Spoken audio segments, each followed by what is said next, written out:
अस्सलाम वालेकुम, मैं आपका बबीरा हौरी। देखो भाई, इस फ़ोन के अंदर एक पावरफुल प्रोसेसर है स्नैपड्रैगन 865 का और 90 एफपीएस पे पबजी भी सपोर्ट करता है। ये तगड़े कैमराज हैं, तगड़ा डिस्प्ले है, सुपर एमोलेड कर्व्ड वाला, और प्राइस भी डिसेंट है। प्राइस का भी इशू नहीं है। मार्केट में धड़ाधड़ बिक रहा है, बहुत सारे लोग इस फ़ोन को बाय करना चाहते हैं और यही वो रीज़न था, डिमांड थी, तो मैं इसका रिव्यू कर रहा हूँ इस फ़ोन का।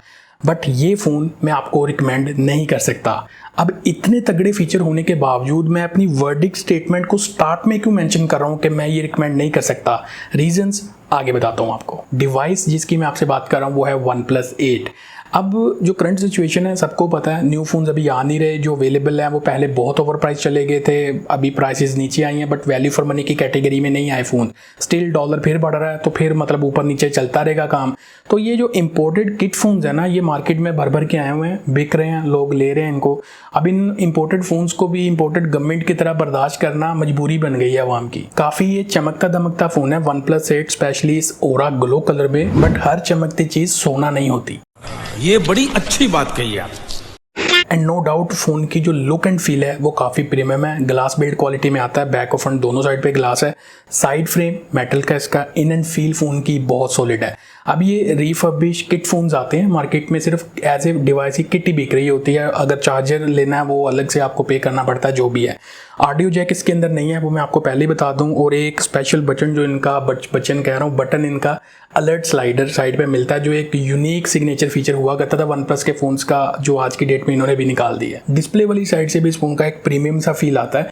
6.55 इंच का ये एक फ्लूइड एमोलेड पैनल है, OnePlus की अपनी टर्म में सुपर एमोलेड है, और ये कर्व्ड पैनल है। इसको यूज़ करते हुए कोई भी एक्सीडेंटल टचेस का मुझे इशू नहीं है, बिकॉज कर्व ना इतना ज़्यादा नहीं है, बट है कर्व, दिखने में प्रीमियम आता है। बेजल्स वगैरह काफ़ी सिमेट्रिकल हैं, बहुत कम बेजल्स हैं, तो पंच होल को भी देखना है जैसे लेटेस्ट डिस्प्ले होना चाहिए, एक प्रीमियम सा होना चाहिए, बिल्कुल उसी तरह का फील आता है।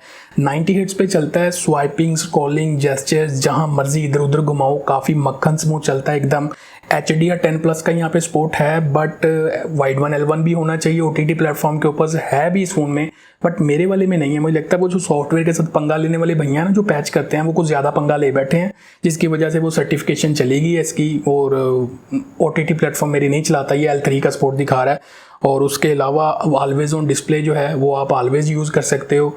और further in display fingerprint sensor है, उसकी पोजीशन थोड़ी सी ऊपर करके थोड़ा अनकंफर्टेबल रहता है, बट अगेन स्पीड उसकी अच्छी है। और जो हैप्टिक एक्सपीरियंस है टाइपिंग का, वो काफ़ी अच्छी वाइब्रेशन मोटर है, लाइक ठक ठक एक प्रीमियम वाला एक्सपीरियंस है। परफॉर्मेंस वाइज भी काफ़ी तगड़ा फ़ोन है, day to day heavy task भी हैं, इधर उधर जितना मर्जी लोड डाल के घुमाओ इसको, कहीं पे भी हैंग नहीं होता, लैग नहीं करता, बिकॉज यार स्नैपड्रैगन 865 का चिपसेट है, अब इसको इतना हल्के में भी नहीं लिया जा सकता। काफ़ी अच्छी परफॉर्मेंस है इसकी, और जो एंतुतु स्कोर है वो चेक करो, 6 लाख प्लस आते हैं इसके। यहाँ पे मैं आपको एक मिनी सा गेमिंग पैकेज दिखा देता हूँ। इसका 67% पे बैटरी, जब मैं गेम खेलने लगा था इसके ऊपर, और उसके अलावा ग्राफिक्स दिखा देता हूँ।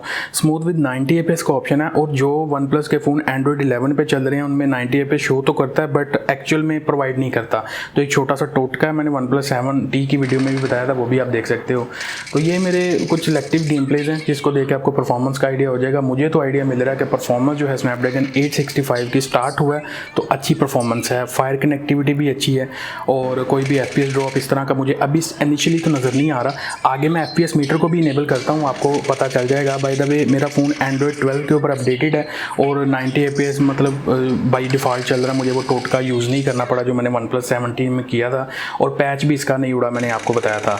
बैटरी 4300 mAh की है, और नंबर थोड़ा कम है, गेमिंग पे ज़रा ड्रेन होती है। 3-3.5 घंटे का आपको लाइक जो स्क्रीन ऑन टाइम है गेमिंग के ऊपर मिल जाएगा इसका।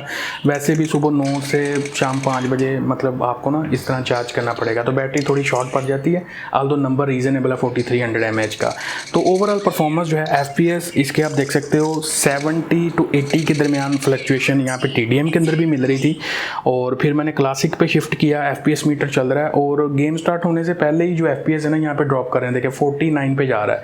तो इसका जो 90 FPS है ना, वो मुझे इतना ऑप्टिमाइज नहीं लगा, लाइक वो 60 FPS के आसपास ही कहीं पे मतलब आपको गेम खिलवाता है। और ये जंप कर दिया मैंने बूट कैम्प के ऊपर, यहाँ पे इसको मैं कट नहीं लगाऊंगा इस क्लिप को, आप देखें कि कैसे FPS को मैनेज करता है।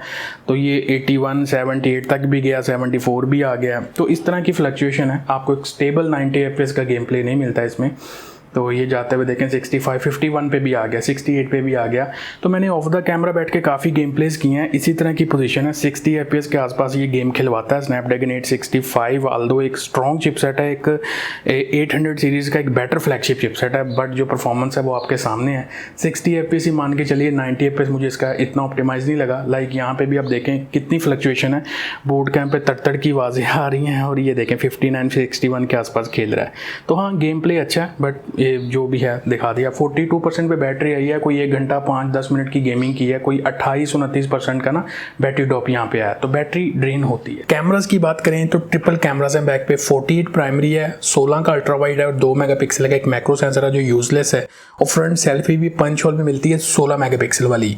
कुछ वीडियोस के फोटोग्राफी के सैंपल्स दिखाता हूँ आपको। कैमरा के क्विकली मैं आपको सैंपल्स दिखा देता हूँ। इसके काफ़ी अच्छी डे लाइट के अंदर फोटोज कैप्चर करता है, हरियाली जो है उसको ज़्यादा हरा भरा कर देता है, थोड़ी सैचुरेटेड पिक्चर्स आती हैं बट डिटेल्स अच्छी हैं। अगेंस्ट द सनलाइट जो है वो अच्छी फोटोज़ लेता है। ये डायनामिक रेंज अच्छी है, बैक पे सूरज है, देखिए एक्सपोजर अच्छा बैलेंस किया है इसने, और स्किन टोन भी जो है वो काफ़ी हद तक नेचुरल दिखाता है। फोटो में डिटेल्स अच्छी आती हैं, काफ़ी शार्प फोटोज़ हैं। पोर्ट्रेट्स में कभी कभी एजेस मिस करता है, लेकिन ओवरऑल जो डिटेल्स हैं वो पोर्ट्रेट में अच्छी हैं। 2x के ऊपर भी फ़ोटोज़ लेता है, लाइक टेलीफोटो सेंसर तो नहीं है बट 2x पे भी लेता है, नॉर्मली भी यहाँ पे लेता है, तो ठीक है, डिटेल्स अच्छी हैं। अल्ट्रा वाइड सेंसर की परफॉर्मेंस भी मुझे अच्छी लगी है, डिटेल्स भी बेहतरीन है और क्वालिटी भी अच्छी है फ़ोटो की। सेल्फीज़ की तरफ आएँ तो अगेन डायनामिक रेंज 16 मेगापिक्सल का सेल्फी शूटर है, अच्छे पोर्ट्रेट्स लेता है, अच्छी सेल्फीज़ लेता है, एजेस भी अच्छी हैं, डिटेल्स भी अच्छी हैं, मज़े की यहाँ पे पोर्ट्रेट्स निकलते हैं। वीडियोग्राफी में भी कोई फीचर की कमी नहीं है। बैक साइड पे 4K 60 FPS तक रिकॉर्डिंग जाती है, मैक्सिमम 1080p 60 और 4K 30 इस तरह की मिलती हैं। ये सारी आप देख रहे हो, काफ़ी स्टेबल वीडियो निकलती है, काफ़ी डिटेल्ड वीडियो निकलती है, काफ़ी अच्छी वीडियो निकलती है। तो कैमराज इसके काइंड ऑफ डिसेंट कैटेगरी में ही आते हैं।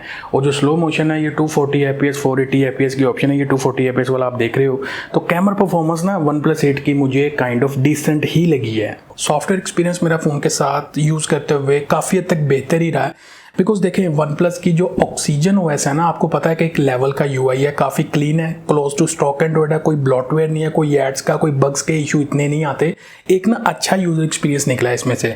और दूसरा, OnePlus के जो फ़ोन्स पैच करने होते हैं इनके सॉफ्टवेयर के साथ इतनी ज़बरदस्ती नहीं करनी पड़ती, ईजिली पैचेबल हैं, पैच हो जाते हैं। इसीलिए सॉफ्टवेयर कुछ ना अपनी ओरिजिनल हालत में होने की वजह से अपडेट्स का सिलसिला भी जारी रहता है। और मैंने ये जब परचेज़ किया था एंड्रॉइड 11 के ऊपर था, और अभी रिसेंटली इसको एंड्रॉइड 12 की अपडेट आई है, और एंड्रॉइड 12 की अपडेट करने के बाद जो OnePlus के फ़ोन्स में जो पैच है वो उड़ जाता है। इस तरह का ना मिक्स फीडबैक था मेरे पास मार्केट से भी, और मैंने OnePlus 7T की वीडियो में भी यही बताया था। बट इस फ़ोन पे जब अपडेट आई तो मैंने इसको खुद इंस्टॉल किया, प्रैक्टिकली एक्सपीरियंस किया। जो पैच था इसका वो उड़ा नहीं है, वो एंड्रॉइड 12 के ऊपर भी उसी तरह काम कर रहा जिस तरह एंड्रॉइड 11 के ऊपर कर रहा था। बैंकिंग ऐप्स जो हैं वो सारी चल जाती हैं OnePlus के पैच फ़ोन्स के अंदर, बिकॉज सॉफ्टवेयर इतना मतलब मैनिपुलेट नहीं हुआ था जैसे मैंने आपको बताया। बट कहीं ना कहीं पे एक वो जो पीस ऑफ माइंड वाला फैक्टर है ना वो मिसिंग रहता है। मतलब जो दिल है ना, दिल इधर नहीं इधर, ये तक तक तक तक इस तरह की सिचुएशन रहती है। 4G plus career aggregation available है इसके अंदर। डेटा कनेक्शन पे मैंने स्पीड्स देखी हैं, वो भागती हैं, वहाँ पे इशू नहीं है। बट इसकी जो कॉल क्वालिटी है ना, इसकी जो एयर पीस का आउटपुट है वो बहुत ही बेकार लगा मुझे। मैंने अपनी प्राइमरी सिम लगाई थी, इसके अंदर कॉल आती थी, मैं परेशान हो जाता था।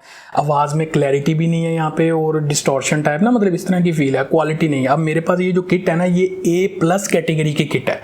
अब मुझे ऐसा फील हो रहा है कि बिकॉज ये रिफर्ब आते हैं, अब इसका जो अंदर ये एयर पीस लगा हुआ है पता नहीं ओरिजिनल भी है कि नहीं है। अब आप भी कह रहे होंगे कि हर फीचर में अच्छा है कि रिपोर्ट दे दी है, प्राइस अभी तक बताई नहीं है फ़ोन की, और कोई ऐसा रीज़न नहीं बताया कि OnePlus 8 को नहीं लेना चाहिए। रुको जरा, सब्र करो।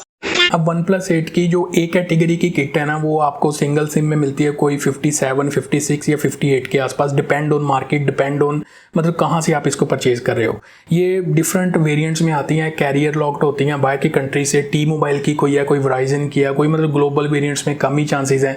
सिंगल सिम वाली जो नेटवर्क लॉक्ड आती हैं वो हैं, उनको अनलॉक किया जाता है, सिंगल सिम से भी ड्यूल सिम में कन्वर्ट किया जाता है। और कुछ तो कंट्री लॉक्ड भी आ रही हैं, जो लाइक जिसको नॉन PTA कह के सेल किया जाता है, वो 38-40 के आसपास सेल होती हैं। बट ये वाली जो मैंने परचेज की है अराउंड 56-57 के आसपास है। अब इसी को कंसीडर करके फॉर एग्जांपल चलते हैं, पैच वाली ले ली है मैंने। अब इसमें जो मेन चीज़ है ना, अब इतने ज़्यादा पैसे लगाने के बाद मैं जो चीज़ फील कर रहा हूँ ना, थोड़ा इनसिक्योरिटी फील कर रहा हूँ। लाइक मुझे पीस ऑफ माइंड नहीं है इस फ़ोन को यूज़ करते हुए कि मैं अपना sensitive data, Aldous banking app सारी चल जाती हैं, बट इन फ़ोन्स को जब आप लाइक ऑन करते हो तो कुछ इस तरह के मैसेजेस आते हैं, भाई software integrity can not be guaranteed. और डेटा शेटा आगे पीछे हो सकता है। अब ये इनसिक्योर वर्ल्ड है भाई, बहुत मतलब इस तरह की चीज़ें चल रही हैं आजकल, डेटा लीक, इस तरह की चीज़ें, ट्रांजैक्शन टक टक टक टक होती जाती हैं, तो फील आता है इस तरह का। अब लेट्स सपोज फ़ोन चोरी का IMEI ओरिजिनल को यहाँ पे टेम्पर करके दूसरा चढ़ा दिया है। एंड्रॉयड 12 की अपडेट करने के बाद IMEI नहीं उड़ा इसका, मतलब बैक नहीं आया। लेट्स सपोज 13 की अपडेट के साथ आ जाता है और IMEI ट्रैक करते हुए पुलिस मेरे तक पहुँच जाती है। उसने कहा ना चल मेरा पुत्र बाहर डाला खड़ा उहदे विच बवो।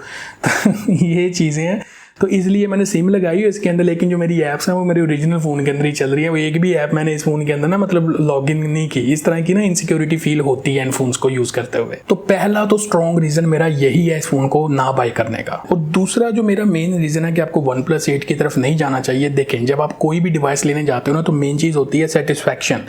अगर आपको सेटिस्फैक्शन नहीं मिलेगी, आपको पीस ऑफ माइंड नहीं मिलेगा, तो कोई फ़ायदा नहीं है उस डिवाइस पे पैसे स्पेंड करने का। तो मैंने OnePlus 7T की भी रिसेंट वीडियो बनाई थी, वो 40 से 45 की रेंज में आता है। बिकॉज उस रेंज में ऑप्शन कोई और अवेलेबल नहीं है, इसीलिए मैंने उसको कैमरा और गेमिंग के लिए रिकमेंड किया था। प्राइमरी यूज़ के लिए मैंने उसको भी रिकमेंड नहीं किया, बिकॉज यार इनसिक्योरिटी की ना मतलब वो फैक्टर आ जाता है वहाँ पे थोड़ा सा, जब आप पैच को यूज़ करते हो। ठीक है, पैचिंग इलीगल है, कुछ डिवाइसेस को पैच करने के लिए ज़्यादा बाईपास करना पड़ता है। OnePlus के ईजिली पैच हो जाते हैं, अपडेट्स भी आती रहती हैं ये वो, लेकिन भाई वो जो पीस ऑफ माइंड है ना वो लैक करता है, इस तरह की डिवाइसेस के अंदर नहीं मिलता। और अब ये जिस रेंज के अंदर ये डिवाइस है ना 55, 60 या 65 की रेंज के अंदर, अच्छी कंडीशन में, मार्केट टू मार्केट डिपेंड करता है, इस रेंज में कोई मजबूरी नहीं है इस फ़ोन को लेना स्नैपड्रैगन 865 की वजह से। आपके पास यूज्ड में Realme 9 Pro Plus है, Realme GT Master Edition, Xiaomi 11T मिल जाता है, आपके पास Poco F3 मिल जाता है, Xiaomi 10T, बहुत सारी डिवाइसेज हैं जो यूज़ में मिल जाती हैं। तो फिर क्या मजबूरी है इस डिवाइस को लेने की? ऐसी डिवाइस जिसको चलाते हुए आप सुकून भी फील ना करो। जो सिक्योरिटी है ना वो एक मेन कंसर्न है हर बंदे का। ये डिवाइसेज आपको डिसेंट कैमरा दे सकती है, अच्छी परफॉर्मेंस दे सकती है, एक प्रीमियम सीन एंड फील दे सकती है, डिस्प्ले एक्सपीरियंस अच्छा दे सकती है, बट जो चीज़ ये नहीं दे सकती ना डिवाइस, वो है पीस ऑफ माइंड। OnePlus 8 है, मैं आपको रिकमेंड नहीं करना चाहता, आप इस फ़ोन को मत बाय करो अगर आप मेरे ओपिनियन से लेते हो फ़ोन। और ये है कि अगर आपने गेमिंग के लिए लेना 40-45 की रेंज में OnePlus 7T की तरफ चले जाओ, सेम काइंड ऑफ परफॉर्मेंस है, बल्कि उसकी ऑप्टिमाइजेशन बेटर है इस फ़ोन से। उसके कैमरास भी थोड़े थोड़े ना मुझे कहीं पे बेटर लगे हैं इस फ़ोन से। तो ये थी कहानी OnePlus 8 की। आई होप कि चीज़ें आपको क्लियर हो गई होंगी सारी OnePlus 8 के बारे में। फर्दर कोई भी क्वेश्चन हो वीडियो के कमेंट्स में पूछ सकते हैं। वीडियो अच्छी लगी हो तो लाइक कर सकते हैं, शेयर कर सकते हैं अपने दोस्तों के साथ जो OnePlus 8 को लेना चाहते हैं, उनको भी थोड़ा सा आइडिया मिल जाए। तो ये वीडियो यहीं तक थी, मिलते हैं नेक्स्ट वीडियो में। थैंक्स फॉर वॉचिंग, अल्लाह हाफिज़।